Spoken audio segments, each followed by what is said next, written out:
Hi everyone, so welcome. We're gonna go on a treaty walk in Lebret. So two things, in the essence of time, I might clip some things because a few places that we'd like to go, they're a little bit further away and take a little bit more than the 7 to 10 minutes that we need.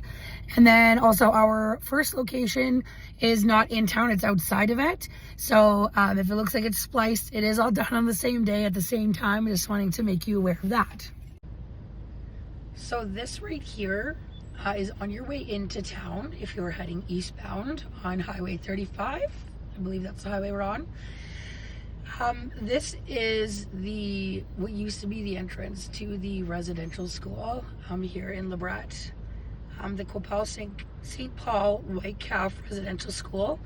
It operated in 1884 to 1998. And if I'm correct, it was one of the last schools in Saskatchewan to close, if not the last one. So residential schools were created from the Indian Act. The Indian Act was established, and then it was determined that the federal government they were in charge of education. So kids were taken from their homes and sent to residential schools. Like other residential schools across Canada, children faced devastating experiences. Many children died to tuberculosis outbreaks. Students were also malnourished and faced physical, emotional, and sexual abuse. In some of its later years, before its closing, the school actually had a Métis principal, which we found out from one of our group members. And the school actually burnt down twice, in 1904 and then again in 1932. So from here, we're gonna go actually inside of the town of Lebret, and we'll take a walk around there. Okay, so this is the entrance to the museum. It features an array of art. There's photos, antiques, there's household items and other stuff like artifacts pertaining to the town and the land around it. So you walk in there. I don't know if I can talk during the whole time while I'm in the museum, so I'll just post a video right here.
No, absolutely, Leslie. Thank you very much. And I guess to underscore that, it's because so many people are still so angry. And these are pillars that contain last names and groups that settled in the area. So I don't know if you can see or recognize some of them.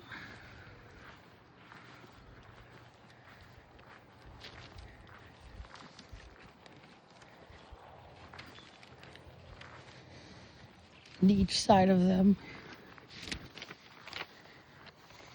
have things written on them.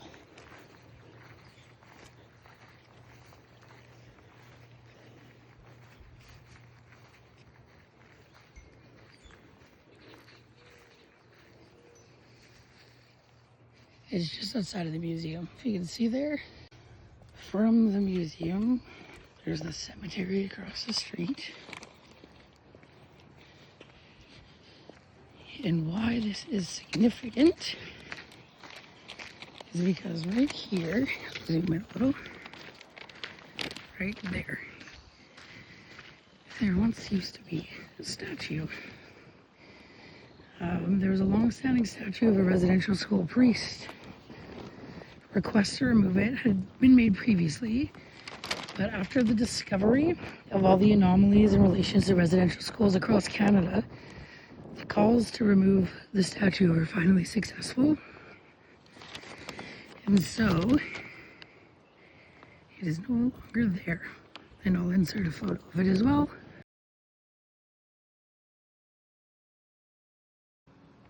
So, there's the spot where the statue was. You saw the photo.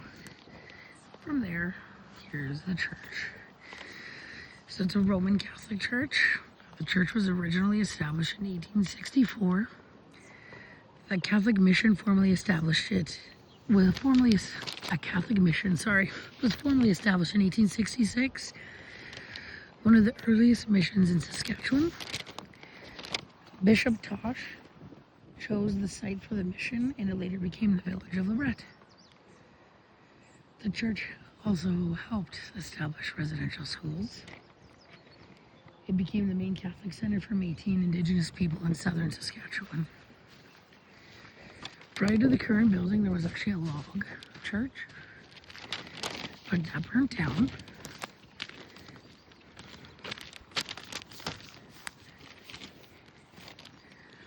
See how big it is.